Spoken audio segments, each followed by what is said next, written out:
Let's move now to KwaZulu-Natal. The eThekwini Municipality has been grappling with water supply and water contamination problems for months now. Beaches have at times been closed due to high levels of E.coli, rivers overflowing with sewage, and of course the April floods wiped out key infrastructure that left many homes without water for months. But it seems some progress is being made, getting running water back to Tongaat. They've been without running water for nearly 7 months. The municipality of eThekwini also saying it's begun repairs at the Ohlange sewage pump station, which is responsible for the contamination of Mxolisi Beach. Let's speak now to the Mayor of eThekwini, Mayor Mxolisi Kaunda. Mr. Mayor, thank you so much for your time. It's much appreciated. So let's start with some good news. The residents of Tongaat, hopefully they'll get running water soon. Why has it taken so long? Yeah, firstly, thank you very much for having us in your program. And it is really a sense of great excitement that today we were able to complete the work that we started since the floods affected severely the plant which is located in Tongaat, and there were severe damages in the plant. It was washed away, but we are happy to report to people of Tongaat today that the plant has been completed. We started to commissioning the plant so that we start supplying water.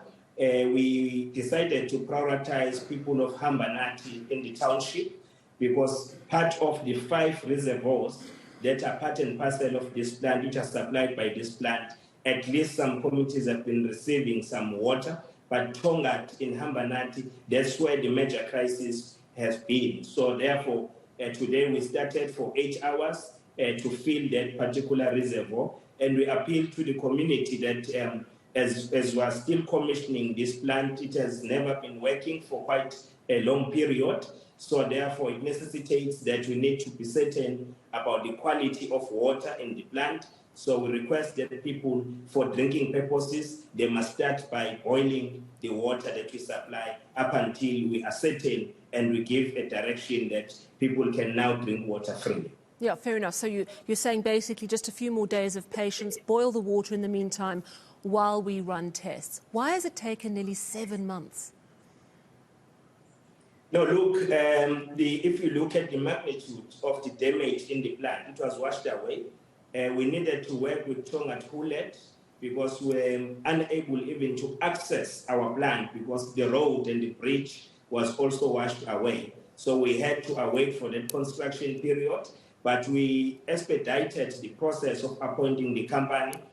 Some of the delays were informed by the appeals which were put forward by other companies when the appointment was done. So it also added on some delays. But we've been interacting with the Committee of Tongaat to give them the update in terms of our preparedness to fix that plant. And we are happy.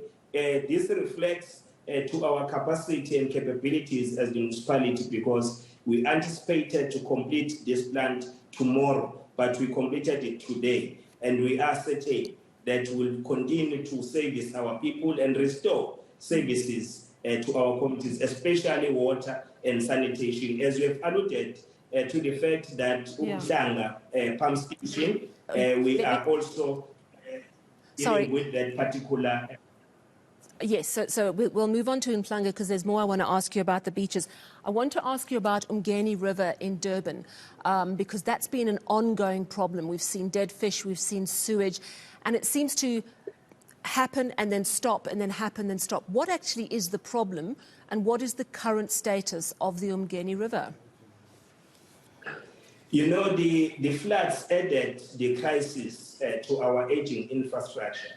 But besides the factor of being the aging infrastructure that is giving us some trouble now, there is vandalism that is taking place. In more than 33 pump stations, which we are operating as a city, we've identified high level of vandalism. People are stealing our valves, our pumps, and people are also interfering with our electricity, which assists us to pump in those stations. But those challenges have been identified, and we are, as a city, hard at work to restore and maintain the infrastructure. Remember that in the previous dispensation, when you talk about spatial development plans that were put there, they were excluding the majority of people of eThekwini. So the municipality had to prioritize the expansion of services to communities who have never enjoyed those services like water, electricity, and sanitation. So that backlog on its own has been a huge backlog,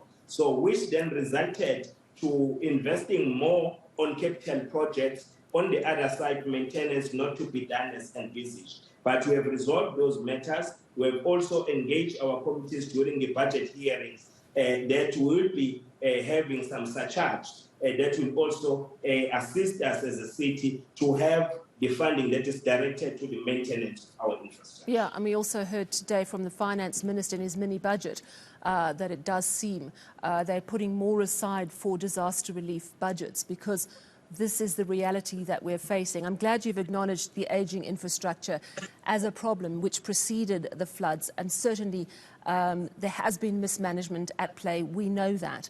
But I think really the focus now is on what's going to happen this festive season, because Durban needs that money, needs that tourism money. And what we've seen is some of your prime beaches have been closed because of E.coli. Talk to me about the current situation and what the plan is going into the festive season, when there's going to be even more pressure on your ailing resources. Yes, indeed, we have identified all the weaknesses, especially our pump stations, which in majority have been failing in operation. So we've put plans to ensure that we intervene in that regard, especially to invest resources. Remember that since the floods occurred in our city, we've been reprioritizing our budget as a city. It is only last month when we received the first funding from national government, which was 184 million rands. And we're happy today when the minister made a pronouncement to the funding that will be directed to KZN to respond to the challenges of floods. Because these are not our own making, but we understand the magnitude of work that must be done. And it requires more resources, billions of rands, for us to put our infrastructure to where it's supposed to be. But we'll continue to work hard. We've identified all these pump stations, and the pumps that are not working are being fixed. Companies have been appointed to fix those pump stations. In the area where we have been having a challenge of communities who have been connecting themselves illegally to our electricity, we have already electrified that community so that we are able to unlock the pressure from that pump station, Joanna Road pump station. So our plans are really afoot to ensure that we respond quickly to the challenges. But visitors that will be coming to KZN, I'm sure you'll recall, we had a joint media briefing with Durban Chamber of Commerce and Industry. We gave assurance that we are working tirelessly, assisted by businesses. Even big businesses in our city have been coming on board to assist us with funding to fix some of these challenges. And we are hopeful that our visitors will continue to enjoy their stay in Durban during this festive season, and we are ready to host them. We have already hosted major events. The one that is coming is this weekend, the handover of the certificate to the King of the Zulu Nation, His Majesty, Mrs. Zulu KwaZulu-Natal. So therefore, it shows the strength that we have as a city to continue to host these events. We also won some of the big awards in Africa, which are called Africa Destination and Major Events. eThekwini has won that once again, which shows that eThekwini is ready and it is open for business. Yeah, an absolutely massive event this weekend. All eyes are going to be on that coronation. It's going to be absolutely amazing. Are the beaches open now? Is the E. coli problem sorted out? Because when holidaymakers come down, they want to know if they can get into the sea and feel safe in the sea. Look, there are beaches which are already operating, and there are those that were shut down because we conduct tests. And remember that this thing is not static. So therefore, tomorrow, we may find that the movement of water is now affecting the other beach, or the other beach has been cleared. So we always update our communities in terms of our interventions to arrest that situation. And some of our beaches are already working, and those which are also strategic in nature for our visitors, we are working hard to ensure that we restore our services in those pump stations so that they do not leak to the beach without being monitored, as well as whatever that is being leaked there is also responding to the environmental requirements. Well, Mr. Mayor, thank you so much for giving us such comprehensive detail and giving us those reassurances this evening. He believes that Durban is going to be ready for business, certainly for the coronation this weekend, but also going into the very busy festive season. That is the Mayor of eThekwini, Mxolisi Kaunda.